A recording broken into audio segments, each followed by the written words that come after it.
araw mga lalabs, nagluto na naman ako ng gulay gisado.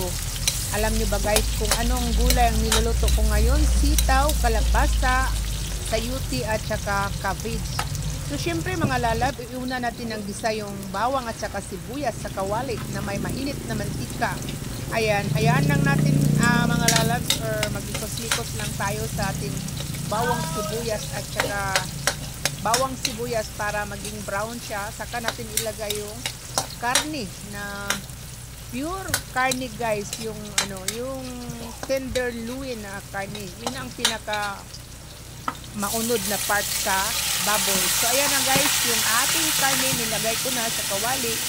Ayan, bali half kilo yung niluto ko mga lalabs. So ayan, likos-likos lang tayo guys, at para medyo maluto-luto na yung karne natin dyan, saka natin lagyan ng oyster soy sauce. So hayaan lang natin yan, takpan yung natin, karne. Pagkatapos ng takip, i-open na natin para malagyan na natin ng oyster soy sauce. Kasi every time talaga na magluluto ako ng gisado, may oyster soy sauce kasi ang nilalagay ko. Hindi talaga yan maalis sa akin na lagyan ng oyster soy sauce dahil yan ang nagpapasarap ng ating mga gisado. At naglagay din ako ng toyo para medyo mag-brown yung karne natin. So hayaan na natin yan, imikos-mikos lang natin yan, saka natin takpan ulit within 5 minutes para maluto talaga yung karne natin. At nilagyan ko rin ng paminta para mabango yung gulay natin. So yan, hinalo-halo natin guys, mikos-mikos tayo sa ating karne dyan. So tinakpan ko guys at ito na siya. Nakita nyo na medyo maluto na talaga yung karne. So kailangan na natin ilagay yung mga gulay natin tulad ng kalabasa, kasi ang kalabasa kasi ay matagal bago malata. Yan ang matigas. At saka yung sitaw, isusunod natin yung sitaw. So hayaan lang natin yan guys, paghahaluin lang natin guys, hayaan lang natin with another 5 minutes na talagang magiging half cook na yung kalabasa na yan at saka yung sitaw. So pagkatapos natin hahaluin guys, tatakpan na naman ulit natin another na 5 minutes pagtakip natin para ma-half cook na yung yung kalabasa at saka sitaw. So nilagyan ko ng sili na at saka guys para mawala yung langsi sa pagkain natin. Kasi every time talaga na magluluto tayo, advisable talaga yung sili na atsal na ilalagay sa pagkain, lalo na kung gisado.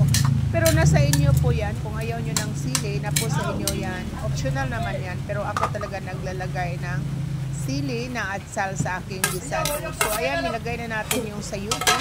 Kasi yung sayuti mga lalabs, masarap din yan. Maraming benefits yan sa katawan. Kaya nilagyan ko, instead lalagyan ko ng talong, hindi ko na nilagyan ng talong dahil hindi ako kumakain ng talong.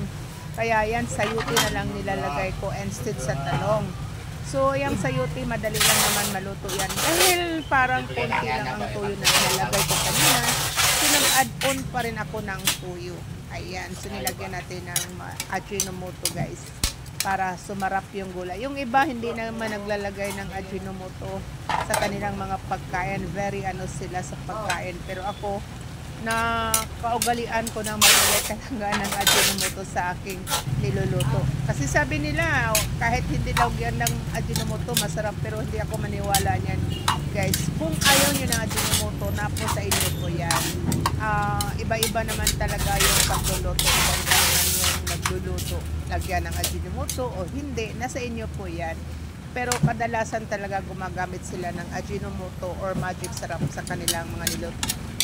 Tinikman ko nga pala parang kulang pa ng kaunti yung templada. Saka na lang natin timplahan mamaya kung talagang may hindi pa sapat yung templada niya. So hayaan natin yan guys na takpan ulit natin yan guys para pagkatapos guys, ilalagay na yung last nating gulay na kailangan ilagay sa yung gulay natin. So yan, nilagyan ko din ng another guys, yung paminta guys para medyo maanghang yung gisado natin.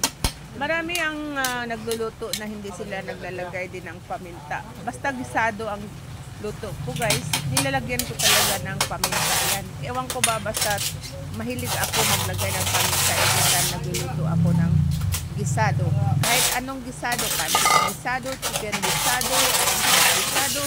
So, the last but not the least, ito na yung repolyo natin. Yun ang last na ilalagay natin dahil madali lang itong malanta. Yung repolyo na hinahalo natin dyan sa ating gulay.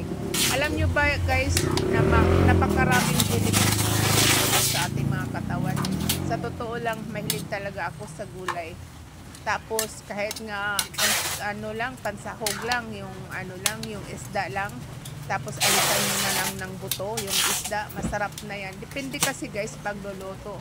Kung marunong ka talaga magluto guys, hindi yan nagdagdag base sa anong karne ang niluluto mo, baboy, manok, o iba pa dyan. Basta nasa iyo na yung templada. Kahit pa naman ang dami mo mga ingredients, kung hindi ka naman marunong magtimpla, hindi tumpak sa pagpanlasa mo, hindi talaga masarap yung niluluto mo. Pero kung ikaw mismo, alam mo kung paano pasasarapin yung luto mo, iyan. So, tapos na guys. Salamat for